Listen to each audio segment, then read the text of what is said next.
अस्सलाम वालेकुम। आपको कहते हैं खुशामदीद। आज अनीक नाजी साहब अपनी कुछ ज़ाती मसरूफियात की बिना पर प्रोग्राम नहीं कर पाएंगे, सो मैं आपको वेलकम करती हूँ आज के प्रोग्राम में। मुल्की मामलात सुलझने के बजाय अब मज़ीद उलझते जा रहे हैं और आज कौमी असम्बली के अजलास में काफ़ी दिनों बाद chairman Peoples Party Bilawal Bhutto ने खिताब किया और अपने खिताब में तमाम मसाइल की जड़ अदलिया को करार दिया और ये कहा कि आज अदलिया चाय की प्याली में तूफान बर्पा कर रही है।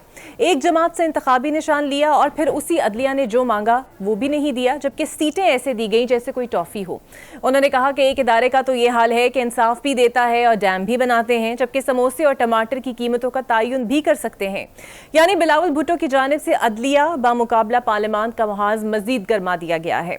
दूसरी जानिब हुकूमत मखसूस नशस्तों के फैसले को अब गैर मौसर करने के लिए इलेक्शन एक्ट में तरमीम कर चुकी है, लेकिन मालूम यही हो रहा है कि अदलिया इस बार अपने फैसले पर जरूर अमल दरामद कराएगी, क्योंकि आज ही जस्टिस मंसूर अली शाह, जो मखसूस नशस्तों के फैसले के ऑथर जज भी हैं, उन्होंने नेशनल बैंक केस में अदालती फैसले पर अदम अमल दरामद पर गैर मामूली हुक्मनामा जारी किया, जिसमें लिखा है कि सुप्रीम कोर्ट को आईनी तशरी, इंसाफ की फराहमी और आइन पर अमल दरामद का इख्तियार हासिल है। सुप्रीम कोर्ट के फैसले में महज सिफारिशात या एडवाइजरी नहीं होते, फैसलों पर अमल दरामद हर सूरत यकीनी बनाना होगा। सुप्रीम कोर्ट आइन की हतमी तशरी करने वाले इदारे के तौर पर फैसला करती है और फैसलों को नजरअंदाज या उन पर अमल दरामद में ताखीर आइनी ढांचे को चैलेंज करने के मुतरादिफ है। अदालती फैसलों पर अमल दरामद करना कर्टसी नहीं बल्कि आइन की मंशा है। यानी उन्होंने अपने इस फैसले में अपने इकदामात और सोच को वाजे करके हुकूमत को एक नई और पहले से ज्यादा सख्त मुश्किल में डाल दिया है। तो ये कितनी बड़ी मुश्किल है, इसी पर हम बात करेंगे। मेरे साथ मेरे मेहमान मौजूद होंगे। पाकिस्तान पीपल्स पार्टी से उनके रहनुमा रजा हारून साहब हमें ज्वाइन कर रहे हैं। मुस्लिम लीग नून के रहनुमा कमर इस्लाम राजा साहब मेरे साथ मौजूद होंगे, जबकि पाकिस्तान तहरीक इंसाफ से बैरिस्टर तैमूर मलिक साहब भी मुझे ज्वाइन कर रहे हैं। आप सबका बहुत शुक्रिया। सबसे पहले रजा साहब, आपसे मैं सिर्फ जानना चाहूंगी, आज बिलावल भुट्टो जरदारी जुडिशरी पर काफी बरहम नजर आए और कह रहे थे कि पूरी दुनिया में पाकिस्तान की अदलिया के मुकाबले में कोई अदलिया नहीं, ये डैम भी बना सकती है, crisis of judiciary, high judiciary, further judiciary है। आज सर आपको लग रहा है कि जुडिशरी गलत हो गई सिर्फ मखसूस नशस्तों के केस की वजह से? जी बिल्कुल, क्योंकि पीपल्स पार्टी तो रिव्यू में गई भी है और उस जजमेंट से अगर एग्री करते होते इकरा तो फिर रिव्यू में नहीं जाते। बहुत सारे फ्लॉज हैं, कुछ कंफ्यूजन्स हैं, कुछ सुकम है, जिसका कि उन्होंने खुद भी अपने, अगर आप उनका जजमेंट पढ़ेंगे, 10 पॉइंट का जजमेंट है हमारे 8 मुअज़्ज़िज़ जज साहिबान का। उस 10 पॉइंट के जजमेंट में हमारे और भी दोस्त यहाँ बैठे हैं, मुझे कोई पॉइंट ये नजर नहीं आया कि एसआईसी की पिटीशन अलाउ हुई कि डिसमिस हुई। उन्होंने एसआईसी का जिक्र ही नहीं किया। अगर आप वो 10 पॉइंट्स पढ़ेंगे तो उसका हुआ क्या पिटीशन का, वो अलाउ की, डिसमिस किया आपने, वो उन्होंने तस्करा नहीं किया। फिर बहुत से ऐसे अहवाम है जिसका खुद उन जज साहिबान को अंदाजा था, इसीलिए अपने उसी जजमेंट में उन्होंने एक बात लिखी ना, वजाहत की जरूरत हो तो हमसे राब्ता करें। तो वजाहत की जरूरत तो खुद महसूस करते थे ना कि एक ऐसा फैसला हम कर रहे हैं जिसमें आइन और कानून और रवायात और रूल्स एंड प्रोसीजर्स, इसकी वजाहत की जरूरत पड़ेगी। फिर उसके बाद हमने देखा कि सुप्रीम कोर्ट ही के 2 मौजूद जज साहिबान हैं, माइनॉरिटी में सही, लेकिन उनका जो तफसीली फैसला है, ये बिल्कुल सी तरह है कि जैसे मैं किसी क्लास में कोई टेस्ट दूं, उसके बाद मेरा टीचर जो है उस टेस्ट पे मार्किंग करे और मार्किंग के अंदर वो बताए बेटा तूने क्या गलती की है। आप अगर जजमेंट को पूरा पढ़ेंगे तो आपको उसमें अंदाजा होगा। और आखिरी पॉइंट उसका बहुत इंपॉर्टेंट है। मंसूर शाह साहब ने जिस केस में आज फैसला देते हुए बात की है, ये केस टू केस डिफरेंट होगा। Every Supreme Court decision, judgement या हाई कोर्ट के जजमेंट जरूरी नहीं है कि अगर वो आइन से मुताबिकत न रखते हो तो वो लागू भी है और इम्प्लीमेंटेशन एग्जीक्यूशन भी है। आईनी इदारे और भी है ना। तो ये कंफ्यूजन बहरहाल रहेगा जब तक कि वो तफसीली फैसला जारी नहीं होता। उसके बाद वो जब तक रिव्यू नहीं सुन लेते, जब तक मैं समझता हूँ ये इबहाम और सुकम रिजर्व सीट्स के मामले में जारी रहेगा और इसके ऊपर बहस भी होती रहेगी और ये मामला फिर सुप्रीम कोर्ट में इसकी जब हियरिंग होगी तो हम देखेंगे क्या होता है। तो बिलावल साहब इज राइट कि चेयरमैन साहब जो बात कर रहे हैं कि बहुत सारे ऐसे सियासी मामलात हैं जो कि निचली टेयर के जुडिशरी में, डिस्ट्रिक्ट लेवल पे, मजिस्ट्रेट लेवल पे या इंतजामी लेवल पे ही हल होनी चाहिए। सुप्रीम कोर्ट में उनका जाना और सुप्रीम कोर्ट में उनकी सुनवाई होना, कि सुप्रीम कोर्ट के अपने भी वकार से जो है वो सियासी मामलात में इन्वॉल्व होना, वो उनके अपने वकार से भी सूट नहीं करता। तो इन ऑल ये जो एक तासुर सा उभर रहा है ना कि इदारे एक दूसरे के खिलाफ खड़े हो गए हैं, एक पार्टी एक इदारे के खिलाफ खड़ी हो गई है, तासुर है कि हुकूमत पार्लियामेंट जुडिशरी के खिलाफ खड़ी हो रही है, judiciary parliament. This is not good for the state. रियासतें इस तरह नहीं चलती हैं। रियासतों को चलाने के लिए इन इदारों में हममांगी का होना बहुत जरूरी है, इन इदारों में कंसेंसस का होना बहुत जरूरी है, कॉन्स्टिट्यूशन पे अमल कराना जरूरी है। बिल्कुल सो ठीक है। मैनी, उनकी शॉर्ट स्पीच है लेकिन उसके पीछे एक बहुत बड़ा माजी है, एक बहुत बड़ा कंटेंट है जिसमें हम गुफ्तगू कर सकते हैं। बिल्कुल ठीक है। कमरुल इस्लाम साहब, सर जिस तरह रजा साहब कह रहे हैं हम आहंगी बड़ी ज़रूरी है, वो किस तरह आएगी? आप सुप्रीम कोर्ट फैसला दे देती है, आप लोग तरमीम लेके मंजूर करा लेते हैं, तो अब तो अदलिया बामुकाबला पार्लियामान वाली सूरत हाल है सर। इस सूरत हाल को किस तरह नून लीग अवॉइड करेगी? देखें, अगर ये बामुकाबला भी है तो फिर ऐसे इसे कहना चाहिए पार्लियामान बामुकाबला कोई भी और अदारे। पार्लियामान का इनहेरेंट पावर्स हैं, पार्लियामान के अंदर उसके स्ट्रक्चर में ये सारी पावर्स मौजूद हैं, और बाकी जितने अदारे हैं वो डिवॉल्व हुए हैं, वो डेलीगेटेड पावर्स पे काम कर रहे हैं, चाहे वो जुडिशरी है चाहे वो एग्जेक्टिव है। तो ये जो पार्लियामेंट है ये सुप्रीम है। तो अगर फ़र्ज़ किया किसी बात पे मुकाबला की नौबत नहीं है, ना कोई उसका कोई उस सेंस में लिया जाना चाहिए, लेकिन बहरहाल फिर सुप्रीम अदारा सुप्रीम होगा। सबसे बड़ी बात यह है जी कि देखें, तशरी अगर इस्लामिक जूरिस्प्रूडेंस की आप कर रहे हों और उसमें उसकी बुनियाद जो रखें वो रखें कोई वेस्टर्न ट्रेडिशंस, तो वो तो बात मुनासिब नहीं होगी। इसी तरह ये जो जहाँ पर पार्लियामेंट ने जिन चीज़ों को क्लैरिफाई किया है, जिन चीज़ों को जस्ट एक उनकी एक्सटेंशन दी है, वो बुनियादी तौर पर आइन में पहले भी वाज़े थे। वो पहले भी वाज़े बड़ी वजाहत और सराहत के साथ ये तीनों नुक्ते, रिजर्व्ड सीट्स के, इंडिपेंडेंट लोगों के, इंडिपेंडेंट रिटर्न्ड कैंडिडेट्स के हाउस में आने के बाद पार्टी ज्वाइनिंग का जो कानून है उसमें कोई एम्बिग्विटी नहीं है, ना कॉन्स्टिट्यूशन में, ना इलेक्शन एक्ट 2017 में, ना इलेक्शन रूल्स में। इसी तरह किसी उम्मीदवार का ये तयन के उसका ताल्लुक किस पार्टी से है उसका भी बड़ा वाज़ेह है, और वो तयन होता है at the time of filing of nomination papers, जो उसके साथ वो एफिडेविट देता है, और उसके बाद at the time of attachment of party certificate, जिसे आम उर्फ आम में पार्टी टिकट कहा जाता है। तो इसलिए फिर आप देखें कि इवन जो जुडिशरी की अपॉइंटमेंट है, किसी ज़माने में तो और तरीका था, अब वो रूट होती है थ्रू पार्लियामेंट, उसकी फाइनल अप्रूवल पार्लियामेंट देती है। लिहाजा इसमें मेरा ख्याल है कि इख्तलाफ या मुकाबला या झगड़ा उस पे होता है जहाँ पे इक्वालिटी हो और जहाँ पर किसी चीज़ में एम्बिग्विटी हो, वजाहत ना हो। बिल्कुल ठीक है। तशरीह तो वहाँ होती है जहाँ एम्बिग्विटी हो, तो यहाँ पे तो सारी चीज़ें बड़ी जो हैं। और अब देखें कि इलेक्शन कमीशन के पास भी वही पावर्स हैं, जुडिशरी की, इलेक्शन चीफ इलेक्शन कमिश्नर की जो पावर्स हैं वो भी एक जज की हैं, जज ऑफ हाई कोर्ट, तो वो भी उसी तरह उनके पास भी तशरीह का वही इख्तियार है जो, और वही इख्तियार दो जजेस के पास था, वही इख्तियार। बिल्कुल सही सर, यही पॉइंट मैं बैरिस्टर तैमूर मलिक साहब आपके सामने रखना चाहूंगी। सर, टॉफियों की तरह बांटी गई हैं आपको मखसूस नशिस्तें, एग्री करेंगे आप? वैसे तो नहीं करेंगे, पीटीआई तो नहीं करती, लेकिन बिस्मिल्लाहिर्रहमानिर्रहीम। इकरा शुक्रिया, आपने मौका दिया है, मुझे इतना टाइम दीजिएगा कि मैं दोनों के जवाब दे सकूं। देखें, ये बिलावल भुट्टो जरदारी साहब बड़े समझदार हैं, इन्होंने पार्लियामान का इस्तेकाक इस्तेमाल किया, पार्लियामेंट के फ्लोर पे जाके ये टॉफ़ियों वाली बात की है, और जो बाकी बातें अदलिया के बारे में की हैं, हाँ। ये अगर कहीं आपके शो पे करते या बाहर करते तो शायद अदालती मसाइल इनके लिए पैदा होते। बहरहाल जो बातें उन्होंने की हैं, और उसके बाद जो अभी राजा साहब ने जो बात की, राजा साहब तो ये तासुर दे रहे हैं जैसे अदलिया जो है वो पार्लियामान के नीचे है और पार्लियामान ही सब कुछ अदलिया से मुतालिक भी फैसले कर सकती है। ये तासुर बिल्कुल गलत है और ऐसा सोचना भी नहीं चाहिए। अदलिया एक आज़ाद इंस्टीट्यूशन है पाकिस्तान में और होनी चाहिए। इस अदलिया के ऊपर जो बेजा तनकीद की जाती है फैसले दर फैसले के ऊपर किसी भी जमात से, ये भी गलत तरीका है। ये अदलिया वही है जिसने बिलावल साहब के नाना के अदालती कत्ल को दुरुस्त किया अभी चंद महीने पहले ही। यही अदलिया है जिसकी वजह से इलेक्शन हुए और इन्होंने फॉर्म 47 की हुकूमत बना के अब ये हुकूमत दोनों पार्टियां कर रही हैं। अब उनको जो बात पसंद नहीं आती उसके ऊपर बात करते हैं। फिर ये SIC की बात करते हैं बार बार। देखें, इस केस में सिर्फ SIC फरीक नहीं था, कमल शोजब साहिबा भी फरीक थी जिनके वकील सुलेमान राजा साहब थे, और मुतअद्दिद पार्लियामेंट जो कैंडिडेट्स थे पाकिस्तान तहरीक इंसाफ से मुंसलिक, वो भी इसमें पार्टीज थे, उनके वकला भी मौजूद थे वहाँ पे।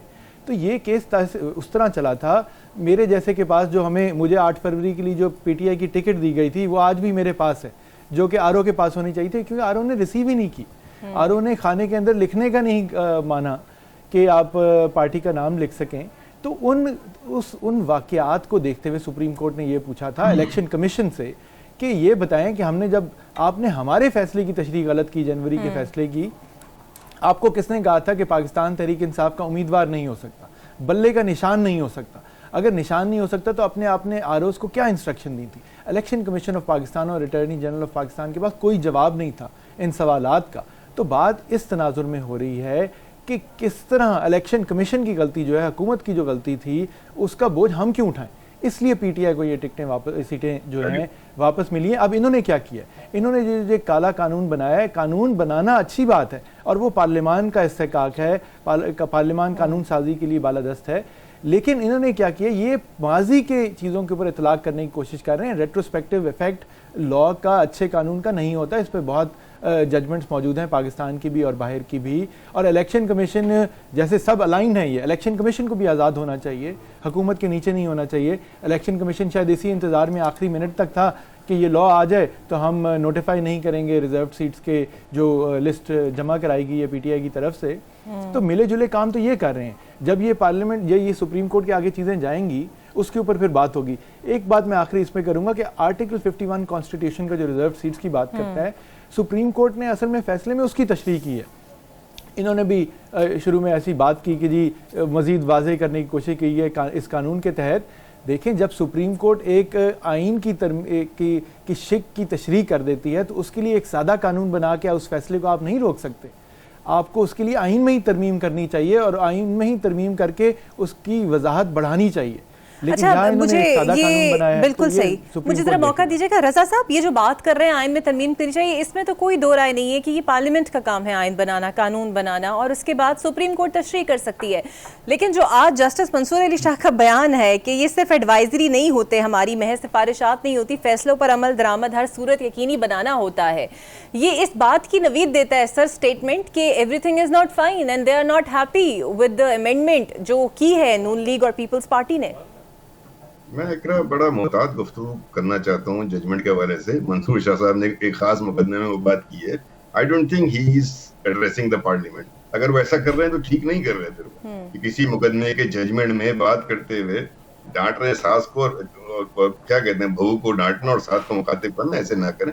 ऐसे जजमेंट्स नहीं होते। चीफ जस्टिस इस तरह से बात नहीं करते हैं। उनको जब कहना होगा ही कैन डू इट। जब उनके पास अपील जाएगी he can say whatever he wants to. तो मैं इन दोनों को मिलाऊंगा नहीं, एहतियात करूंगा यहाँ पे। दूसरी बात, एक बड़ी अहम बात अभी मेरे भाई ने की है, तैमूर साहब ने, कि हर फैसले को मानना चाहिए। तो बल्ले वाला फैसला मान लेते ना, नहीं माना ना आपने, नहीं, उसकी अपील करें। आपने भी अपील की हुई है, उसका इंतजार करें। मैं क्रॉस टॉक के आदमी नहीं। सॉरी बात करें जी आप।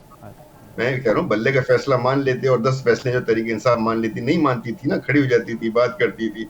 और फिर जब एक फैसले में रिव्यू की गुंजाइश है, एक तो वो जजमेंट है ना, इसमें रिव्यू की गुंजाइश ना हो तो फिर वो फाइनल जजमेंट हो जाता है। भाई जब एक फैसले में रिव्यू की गुंजाइश है, पार्लियामेंट के पास कानून बनाने का अख्तियार है, तो रिव्यू भी दाखिल होगा और कानून भी बनेगा। अब ये सब चीजें सुप्रीम कोर्ट में चली जाएंगी, उन्होंने फैसला कर लेना है, वहां बहस हो जाएगी, वहां आप जाहिर है कि आप आर्ग्यूमेंट करेंगे, जस्टिफिकेशंस पेश करेंगे, तो वहां आप कर लीजिएगा। इंपॉर्टेंट बात आपसे करूं, आप बैरिस्टर हैं, ऐसा नहीं होता। एसआईसी ही मेन पटिशनर था। जब भी केस होगा एसआईसी के हवाले से रेफरेंस होगा। कवल शौजोब भी वहां एसआईसी की सीट लेने गई थी, पीटीआई की सीट लेने नहीं गई थी। सलमान साहब ऑन द फ्लोर कह चुके हैं।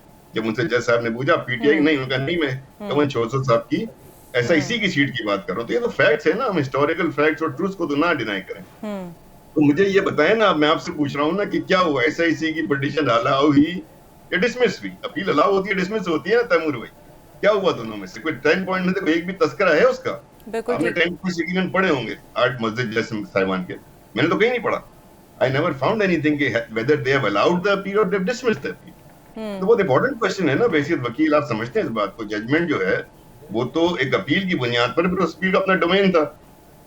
तो ये फिर जो उसके अंदर जो वजाहत तलब है चीजें, वो भी उन्होंने एक गुंजाइश दी है। उस सवाल से इलेक्शन कमीशन ही वहां गए। तो तमाम चीजों को आउट ऑफ कॉन्टेक्स्ट लेकर के अभी के वो जजमेंट आ गई है तो बात नहीं हो सकती, तो उस पर डिबेट नहीं हो सकती, बिल्कुल हो सकती है। बिल्कुल सही सर। मुझे बिल्कुल ठीक है रजा साहब, कथा कलामी की इजाज़त चाहती हूँ, एक मौका मुझे दीजिएगा, एक शॉर्ट सी हम ब्रेक लेते हैं, उसके बाद आप बात को भी कंटिन्यू करके नून लीग के आगे कि वो क्या मौक़िफ़ रखते हैं, एक ब्रेक लेते हैं। Welcome back. एक मरतबा फिर से आपको खुशामदीद कहते हैं। अच्छा कमर इस्लाम राजा साहब, शहबाज शरीफ साहब ने बयान दिया था कि अगर इस्टेब्लिशमेंट की तरह हमें बानी तहरीक इंसाफ की 10% सपोर्ट भी मिल जाती तो हम मुल्क को मज़ीद तरक्की याफ्ता बना देंगे, और ये उन्होंने बार बार कहा। और कल जो उन्होंने तकरीर की उसमें उन्होंने कहा भी कि हम सब एक पेज पर तो मौजूद नहीं है, लेकिन उन्होंने कहा हम एक नुक्ते पर मुत्तफिक हैं। सर अब आपको लगता है सपोर्ट से ही मिल रही है तो अब आप लोग मुल्क को निकाल पाएंगे मुश्किलात से?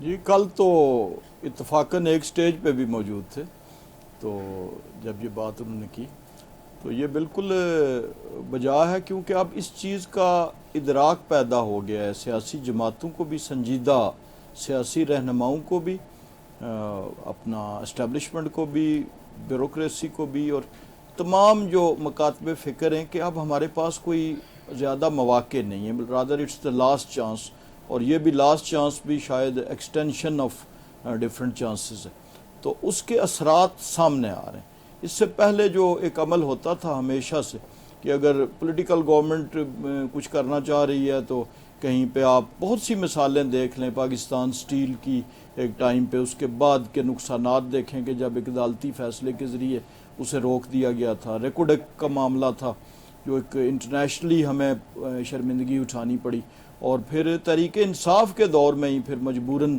जो है वो नेगोशिएट करके तो उनको उस जुर्माने से कुछ कम रकम पर आमादा करना पड़ा। तो इससे न सिर्फ ये कि माली नुकसान होता है बल्कि उस मुल्क की जो ओवरऑल क्रेडिबिलिटी है इन द इंटरनेशनल मार्केट वो मुतासर होती है। तो ये जो चीज़ें थी वो अब इस दफ़ा ख़त्म अगर हुई हैं, और एक प्लेटफॉर्म पे काम करने का ये मतलब नहीं है कि कोई खुदा न ख्वास्ता कोई वो एक आपस में कोई बहुत ज़्यादा कोई जज्बाती लगाव या वाबस्तगी हुई है अदारों की या पॉलिटिकल पार्टीज़ की।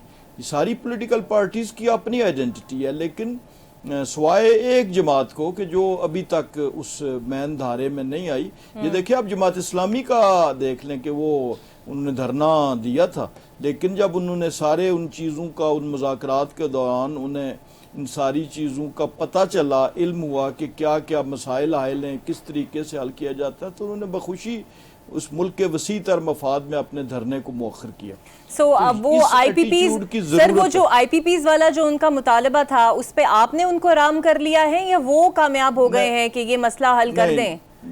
दोनों बातों के बैन आप देखें कि इस बात पे इत्तेफाक के राय पाया जाता है, सिर्फ रास्ते का या तरीके का। ये दो मिसालें मैंने दी आपको, रेकोडिक वाली दी, तो आप unilaterally with single stroke of pen international commitments को वायलेट नहीं कर सकते। उसका कोई तरीका कार वो थ्रू नेगोशिएशंस, थ्रू किसी और तरीके से। ये बड़ा उस वक्त भी एक बुखार चढ़ा था तहरीक इंसाफ के दौर में भी, और बड़ा शोर मचा था कि बिजली की कीमत आधी हो जाएगी, लेकिन वो नहीं कर पाए। तो अब इस बात पे इत्तेफाक के राय, लेकिन मैं कतई कलामी की आपसे माजरत चाहती हूँ। अगर IPPs वाले मामले को देखें तो आप लोगों का कल का तो ये बयान था कि जनाब IPPs को हम 1990 से जो मुआहदे हैं उसको हम ख़त्म करने जा रहे हैं, और कल ही बिजली की कीमतें बढ़ा दी गई। मेरी समझ से बाहर है कि IMF के जो आपको कर्जा अभी मिला भी नहीं, उसके अगेंस्ट आप लोग कैसे जा सकते हैं? ये सिर्फ ऐलानात ही होंगे मेरा ख्याल है IPPs को लेकर। तो नहीं, बिजली की जो कीमतें अगर आप देखें तो वो तो जो फ्यूल एडजस्टमेंट, जो फ्यूल की माहाना मार्केट में कीमत होती है उसके मुताबिक और कंजम्पशन के मुताबिक फ्यूल एडजस्टमेंट चार्जेस तो इससे पहले भी होते रहे, लेकिन ये दो डिफरेंट चीज़ें। इसमें इत्तेफाक राय ये हुआ था कि इसको 3 डिफरेंट मराहल में, पहले में वो 90 के मुआहदे जो तकमील के करीब हैं उनको ख़त्म करना, फिर जो दूसरे हैं उनको रीनेगोशिएट करना, तीसरा ये था कि आप रीप्रोफाइलिंग करनी फ्यूल की कि जहाँ पर इंपोर्टेड कोल यूज़ हो रहा है वहाँ पर लोकल यूज़ करने की। तो ये सारे जो थे ये मल्टी प्रोंग स्ट्रेटजी थी जिससे जमात ने भी इत्तेफाक किया, और कुछ टैक्स के मैटर्स थे जिसमें सरे फहरिस्त बिल्कुल ठीक है सर क्लास का है। तो इस पे बेहतरी की बिल्कुल ठीक है। कभी उम्मीद चलें, है। उम्मीद करते हैं आवाम के लिए कोई रिलीफ निकल आए। बैरिस्टर तैमूर मलिक साहब, बानी पीटीआई कहते हैं कि सीसीटीवी फुटेजेस फराहम की जाएं और जो लोग इसमें मुलव्वस हैं अगर वो पाकिस्तान तहरीक इंसाफ से उनका ताल्लुक है तो वो उसे पार्टी से बाहर निकाल देंगे। अच्छा सर, फुटेजेस मौजूद हैं, काफ़ी लोगों ने सोशल मीडिया पे सर्कुलेट कर रही हैं, देखी भी हैं, चली भी हैं, लेकिन उनमें से जो लोग वाकई तहरीक इंसाफ के हैं, अगर बानी पीटीआई कह देंगे कि जनाब मेरा इससे कोई ताल्लुक नहीं था, तो क्या वो अपने दिफा में नहीं जाएंगे कोर्ट में? वो नहीं बताएंगे कि उन्होंने किसके कहने पे ये सब कुछ किया? देखिए, मैं इस पर पहले बात ये करूँगा कि जो कॉन्टेक्स्ट है वो ये है कि अभी भी अब कई जो मुकदमात हैं 9 मई के, चाहे लाहौर के हों कि बाकी शहरों के हों, वहाँ पे इन्वेस्टिगेटिंग ऑफिसर्स ने रिकॉर्ड के ऊपर कोई वीडियो फुटेजेस ऐसी नहीं दी जिसके अंदर किसी को मुजरिम करार दिया जा सके। जहाँ आप डॉक्टर यास्मीन राशिद साहिबा की बात करते हैं फॉर एग्जांपल लोग, तो उनकी जो वीडियो फुटेज या इस तरह की और कायदीन की जो वीडियो फुटेज नज़र आती रही है सोशल मीडिया पे, उसमें तो वो मना कर रहे हैं लोगों को कि आप इस जगह पे ना जाएं, इधर अंदर ना जाएं, कोई तोड़ फोड़ ना करें, पुरअमन रहें। पुरअमन एहतजाज तो हर किसी का एक सियासी जमहूरी हक है। मेरे जो दोस्त जिन जमातों से ताल्लुक़ रखते हैं, इन्होंने भरपूर तरीके से वो हक इस्तेमाल किया हुआ है अपने वक्त के अंदर जब इनको ज़रूरत थी। अब बात ये हो रही है, बानी चेयरमैन ये कह रहे हैं कि अगर ट्रायल चलाएं, जो बेगुनाह लोग इस वक्त कैद हैं, जिनकी बेलें नहीं हो रही हैं, उनको आज़ाद करें।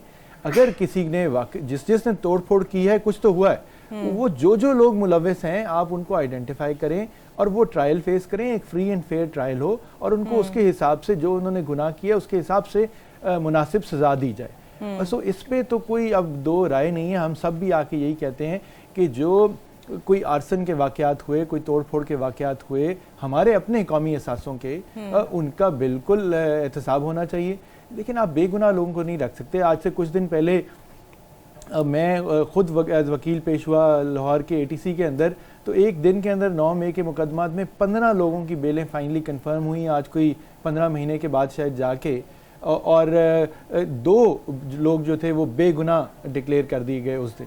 अब वो इतनी देर से, क्योंकि IAOs जो हैं और प्रोसिक्यूशन मवाद नहीं दे रही, ला नहीं रही। जज ने उस दिन हमारे सामने भी ये कहा, ATC के जज ने, कि जनाब आप रिकॉर्ड पे लेके आएँ, CDRs लेके आएँ, वीडियोज़ लेके आएँ, आप बताएं कि एक एक बंदे के नाम के साथ कि इसके साथ आपको क्या मिला। मौके पे सिर्फ ये इनकी जियो फेंसिंग में आए हैं, इनके पास कोई चीज़ें थी तोड़ने की, ये वीडियो के अंदर कहीं नज़र आ रहे हैं तोड़ फोड़ करते हुए, किस वजह से आपने इनको बंद रखा हुआ है या आप इनकी बेल डिनाई करने की दरख्वास्त कर रहे हैं। तो ये चीज़ें हैं, ये सामने रखें, मुल्क को आगे चलाएं। इससे हम एक इंसाफ पसंद जमात है। मैं जिस तरह खुद एक वकील हूँ, मैं तो यही चाहूँगा कानून के मुताबिक जिसका जो कसूर है इसमें तो कोई शक नहीं, 9 मई के फैसले हो जाने चाहिए, चाहे जिसके भी हक में हो। अच्छा रज़ा साहब, सर आर्मी चीफ की भी आपने तकरीर सुनी होगी, शहबाज शरीफ साहब की भी सुनी होगी, क्या नून लीग और पीपल्स पार्टी का सफ़ा भी एक ही है अब तक? एज लॉन्ग एज रियासत के मामलात हों और हुकूमत के मामलात हों, वो एक जो पॉइंट ऑफ अलायंस या कोलिशन है, वहाँ तो यकीनन हमआहंगी भी होनी चाहिए, क्योंकि कोलिशन पार्टनर है, बेशक गवर्नमेंट में हो ना हो। लेकिन जहाँ तक जमातों की बात है और जमातों के नजरियात और बयानात हैं, वो 2 मुख्तलिफ जमातें हैं, नेशनल लेवल की जमातें हैं, तो वो अपनी जगह रहेंगे। रियासत के मामला के हवाले से मैं ये बात आपको बताता चलूंगा। देखिए, रियासत की डेफिनेशन हमारे यहाँ आर्टिकल 7 में वजारत से बता दी गई है। रियासती अदारे नहीं होते हैं। रियासत प्राइम मिनिस्टर होता है, उसकी कैबिनेट होती है, पार्लियामेंट होती है, चीफ मिनिस्टर्स होते हैं, उनकी प्रोविंशियल असेंबलीज होती है, या कोई ऐसा इदारा लोकल काउंसिल का जो टैक्स लगा सके। इसको रियासत की तारीफ में बयान कर दिया गया आर्टिकल। इसके अलावा जितने हमारे ऑर्गन्स हैं, ये सब उस रियासत की फंक्शनैलिटीज के लिए उसको कॉन्स्टिट्यूशन में डिफाइन किया गया है। तो रियासत इस वजह से, क्योंकि वो चीफ एग्जीक्यूटिव होता है, प्राइम मिनिस्टर, उसकी बहुत सारी जिम्मेदारी होती है। तो ये जहां तक वो रियासती मामला थे, रोजमर्रा के ब्यूरोक्रेटिक मामला थे, हुकूमती मामला थे, वहां पे तो हमआहंगी होनी चाहिए। लेकिन उसके अलावा जो सियासी मामला थे, वो बड़ी क्लैरिटी के साथ है। ये वहाँ हर पार्टी अपना व्यू भी रखती है, नजरिया भी रखती है और अपने बयान के हवाले से बात भी करेगी। 9 मई के हवाले से मैं बस इतना जरूर कहना चाहूंगा, तैमूर भाई ने अच्छी बात की, और तैमूर भाई जैसे लोग होने चाहिए, PTI में आगे आने चाहिए। ये संजीदा लोग हैं, अच्छी गुफ्तगू करते हैं।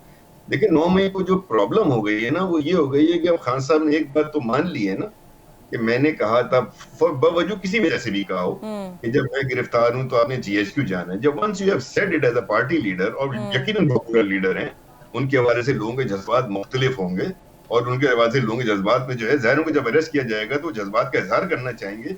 जब आप उनको लेके किसी एक जगह जाते हैं और आप वो इवेंट क्रिएट करते हैं, वो आप स्पेस प्रोवाइड करते हैं, और फिर आप चूंकि डिसिप्लिन नहीं है, आप ऑर्गेनाइज नहीं है, फिर आपके हाथ में कुछ रहता नहीं है, तो इस हद तक तो आपने इस जिम्मेदारी को इतराफ कर लिया ना कि वो इवेंट, वो अपॉर्चुनिटी हमने प्रोवाइड की, हमारा प्लेटफॉर्म था।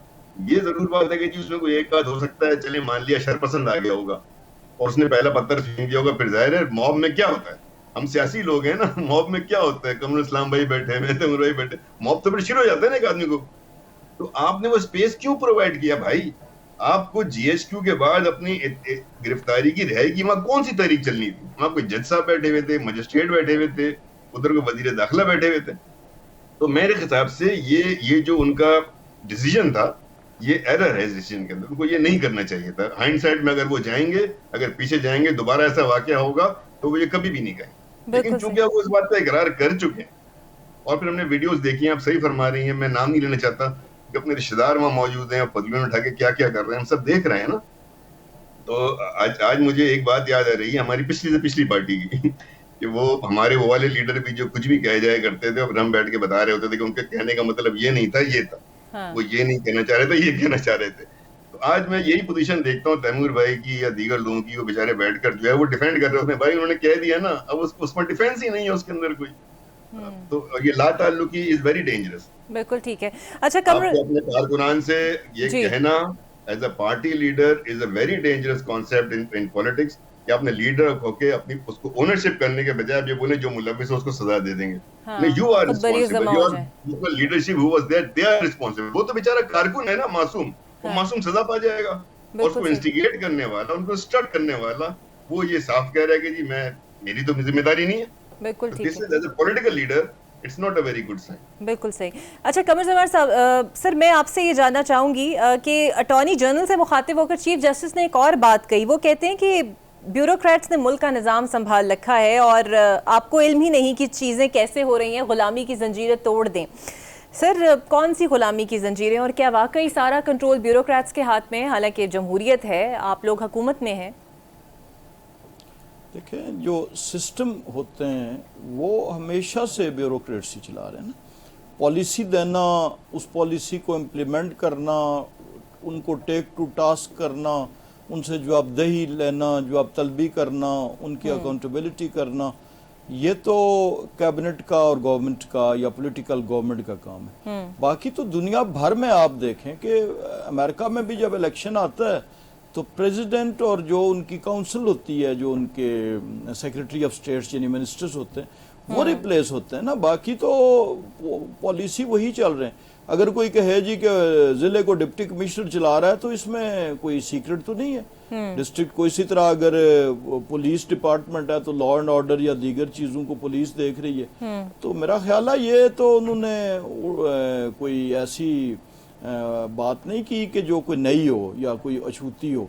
ये तो जाहिर है उन्हें भी पता है, अटॉर्नी जनरल को भी ऑलरेडी पता है कि ब्यूरोक्रेट्स ने ही मुल्क चलाना होता है। Day to day affairs bureaucrats ही करते हैं। गवर्नमेंट तो पॉलिसी देती है, जो अब तलबी, अकाउंटेबिलिटी, सारी पार्लियामेंट जो है वो ओवरऑल ओवरसाइट का अदारा है।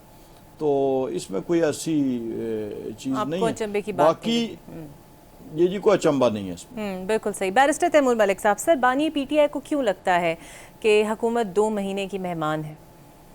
देखें, जो हुकूमत के काम हैं उससे लगता है, और हुकूमत अब पहले तो ये आपस में भी इनकी क्लैरिटी, आपने अच्छा सवाल पूछा कि क्या इकट्ठे हैं, क्योंकि बजट तक तो इनके नहीं लगता था कि ये इकट्ठे चल रहे हैं। कि हमारे पीपल्स पार्टी वाले दोस्त हैं उन्होंने तो बजट की डॉक्यूमेंट्स देखी नहीं थी जब हम ये सवाल करते थे। उसके अलावा अब जो ये अदालतों के साथ एक महाज बनाने की कोशिश कर रहे हैं और ये राह फरार ले रहे हैं रिजर्व सीट से भी, इलेक्शन ट्रिब्यूनल्स को भी तरीके से ये डिले कर रहे हैं। इलेक्शन पिटिशंस मेरे जैसे कि 104 वोटों की के फ़र्क वाली वो लग ही नहीं रही हैं। सो ये मामलात लेकिन कितनी देर लटका लेंगे? जुडिशल ईयर जो है वो अगले महीने शुरू हो जाएगा। सो मामलात लाजमी तौर पे आगे चलने हैं। सो उस तनाजुर के अंदर ये जैसे ही इस्लामाबाद के हल्के ऑलरेडी खुल चुके हुए हैं, सुलेमान राजा साहब के हल्के के ऊपर भी बड़ी खुली बात हो रही है, उस पर आज भी पर्तन की रिपोर्ट भी आई है। मेरे हल्के का जिस तरह मैंने कहा कि सिर्फ फॉर्म 48 के ऊपर जो क्लरिकल मिस्टेक है अगर वोट दुरुस्त कर दें तो वो गिलानी साहब की सीट चली जाती है। सो ये चीज़ें जब कुछ भी फैसले आने शुरू हो जाएंगे और रिजर्व सीट्स के मामले पे भी चलें, अदालत से क्लैरिटी आ जाएगी इवेंचुअली, तो जाहिर है इनका पार्लियामान के अंदर भी इस तरह हुकूमत साजी मुश्किल हो जाएगी। दूसरा, हमें ये लगता है कि पीपल्स पार्टी बोझ उठाएगी नहीं नून लीग की पॉलिसीज़ का। अगर तो नून लीग की अपनी पॉलिसीज़ हैं, ये बिजली के बोझ का, महंगाई का, जो मईशत के साथ इस वक्त चीज़ें चल रही हैं, सर उठाना तो चाहिए, आईनी ओहदे तो हैं इनके पास। नहीं तो मुझे वो ये लगता है कि वो इसीलिए कहते हैं ना कि वो सियासत के सबसे ज़्यादा समझते हैं सदर पाकिस्तान, कि वो 5 साल के लिए उन्होंने सदारत और मेरे सियासी मुखालिफ को चेयरमैन सेनेट उन्होंने बना दी है, तो वो तो इनके पास पोजीशंस रहेंगी। और इनके ही जनरल सेक्रेटरी ने नैयर बुखारी साहब ने कहा कि जी नए इलेक्शन होने चाहिए, तो ये नए इलेक्शन कराएंगे, अपनी इससे जान छोड़ेंगे। अपनी जो 2 की कॉन्स्टिट्यूशनल पोजीशन लेनी थी वो इनको मिल चुकी हैं। मेरी दरख्वास्त इनसे ये होगी कि अगर इलेक्शन वाकई दोबारा होते हैं, मैं तो पहले ही कहता हूँ मेरी इस साल हैट्रिक हो जाएगी शायद, लेकिन फिर उसके बाद सदारत का और चेयरमैन सेनेट का भी दोबारा इलेक्शन कराएं, बिकॉज वो भी तो इन्हीं फॉर्म 47 की सीटों बस हम सर इसी में फंसे रहे, इलेक्शन कराई जाए और फिर दोबारा से इलेक्शन के प्रोसेस में चले जाएं। मुझे नहीं लगता वैसे हमारा मुल्क इसका मुतहम्मिल हो सकता है। रज़ा साहब, सर ये जो बोझ उठाने वाली बात है, आप लोग तरमीम में भी साथ देते हैं, बजट में भी साथ देते हैं, बिल में भी साथ देते हैं, वैसे तनकीद भी करते हैं। गवर्नर पंजाब बहुत दफ़ा कह चुके हैं कि नाला है, मजबूरी में इल्हाक किया है, बट आप लोगों के पास इंपॉर्टेंट आईनी ओहदे हैं। तो ये जितने भी फैसलों का बोझ है पीपल्स पार्टी उठाएगी या फिर ये कहेगी कि हमने तो सिर्फ साथ दिया है, हमारा कोई लेना देना नहीं है इससे? देखिए, बोझ उस हद तक जरूर उठाया जाएगा जिस हद तक आपका हुकूमत में हिस्सा है, और इसीलिए चेयरमैन बिलावल साहब ने, आसिफ जरदारी साहब ने फैसला किया था कि जब कोलिशन पार्टीज में 2 बड़ी पार्टियां आ जाए ना कोलिशन गवर्नमेंट में, तो फिर हुकूमत चलाना जरा मुश्किल हो जाता है, क्योंकि कोई भी पार्टी अपना मैनिफेस्टो पे जो है वो पूरी तरीके से इम्प्लीमेंटेशन नहीं करवा सकती। तो चूंकि नून लीग का एक मैनिफेस्टो है और उसको इम्प्लीमेंटेशन करवानी, तो पीपल्स पार्टी गवर्नमेंट में शामिल होगी, लेकिन ऐसा नहीं है। ये बात बिल्कुल दुरुस्त है कि ये नहीं होगा कि जी सारा का सारा मलबा जो है आप ये कह दें जी हम पे तो कोई वजन ही नहीं आता। नहीं, बिल्कुल आता है। जब आपके वेट से गवर्नमेंट है, जब आप हाउस में इस तरफ बैठते हैं, तो फिर आप गवर्नमेंट की वो चीजों को भी शेयर करते हैं और उसमें अपना हिस्सा डालते हैं। लेकिन जो इम्पोर्टेंट बात है ना, देखें, अच्छा मैं एक सवाल पूछना चाहता हूँ कि फर्ज करें, let's say hypothetically speaking, what is the other choice in this parliament? जब तहरीक इंसाफ को हुकूमत बनाने की बात की गई थी, चूंकि की सीटें थी, तो they refuse. So what is their plan? अगर फर्ज करें, लेट्स सियासी तौर पे अगर हम गुफ्तगू फरमा रहे हो थोड़ी देर के लिए हट के, तो अगर जो पार्लियामेंट में सिचुएशन है नंबर गेम की, नंबर्स गेम है ना, सारा नंबर गेम से इधर होगा। तहरीक इंसाफ का प्रोग्राम क्या है, ऐसा इसी क्या है अभी, तो खैर जो भी इसको तहरीक इंसाफ ही समझ लें, क्या प्रोग्राम है इनका, what do they want to do? क्या ये इलेक्शन चाहते हैं, क्या ये गवर्नमेंट बनाना चाहते हैं, इस पार्लियामेंट में रहते हुए क्या चाहते हैं? ये क्लैरिटी नहीं है। और जो क्लैरिटी है मुझे नजर आता है वो ये है कि जो खान साहब आजकल बात कर रहे हैं पिछले 8-10 दिन से, उनके बयानात में जो नरमी आना शुरू हुई है, जो उन्हें दरखास्तें उनकी आई हैं या उनकी अपील कह लें या उनके बयानात कह लें, वो तो यही है ना जो शेर है कि वो जिनसे मुखातिब उनसे ही कर रहे हैं ना, हमें बता रहे हैं कि अगर वो पूछ लें हमसे तुम्हें किस बात का गम है, अगर वो पूछ लें हमसे तुम्हें किस बात का गम है, तो फिर किस बात का गम है अगर वो पूछ लें हमसे? तो वहां से अगर जिस दिन पूछ लिया जाएगा, ये सब खत्म हो जाएगा, तमाम एहतियाज खत्म हो जाएगा, अपोजिशन खत्म हो जाएगी, सारी कोशिशें इसी चीज के लिए हो रही हैं। तो पार्लियामेंट बहरहाल एक नंबर गेम है, लेकिन जो पार्टियां, आप बिल्कुल सही फरमा रही हैं, जो अलायंस में होंगी उनके ऊपर उसका वजन बिल्कुल है। चले सर, ये तो आपने बड़ा दिल करके बात कह दी, वरना अक्सर रहनुमा और ख़ुद नून लीग भी अक्सर ये कह जाती है कि हम इसका बोझ नहीं उठाने वाले, ये हम पे तो लादा गया है। बहुत शुक्रिया आपका रज़ा हारून साहब, पाकिस्तान पीपल्स पार्टी के सीनियर रहनुमा मेरे साथ मौजूद थे। कमर इस्लाम राजा साहब मुस्लिम लीग नून से, और बैरिस्टर तैमूर मलिक साहब, आपका बहुत शुक्रिया। उम्मीद है कि तमाम सूरत हाल में आवाम की परेशानियाँ कम हों, क्योंकि आवाम के लिए सबसे बड़ा मसला महंगाई है और उसका अभी तक कोई हल नहीं है। मुझे इजाज़त दीजिए, अल्लाह हाफ़िज़।